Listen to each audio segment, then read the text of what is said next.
Мен коррупция менен күрөшпөйм. Кудай буйруп, жараткандан буйрук болуп калдайган калктын колдоосуна ээ болуп калсак, биз коррупцияны жок кылабыз.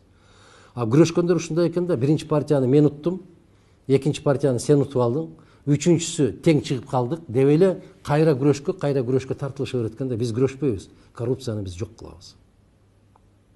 Жок кылуу биздин колубуздан да келет, акылыбыз да жетет. Эң негизгиси ата бабаларыбыздын керемет батасы бар. Эки нерседен сактан дейт.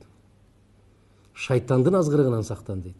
Анан напсиңдин азгырыгынан сактан дейт. Напсиңдин азгырыгынан сактансаң, коррупция жок болот. А тилекке каршы көптөгөн атка минерлер өз напсисинин кулу болуп калып атат да. Өкүнүчтүүсү ушул. Ошондуктан алар күрөшөт, а биз күрөшпөйбүз, биз жок кылабыз.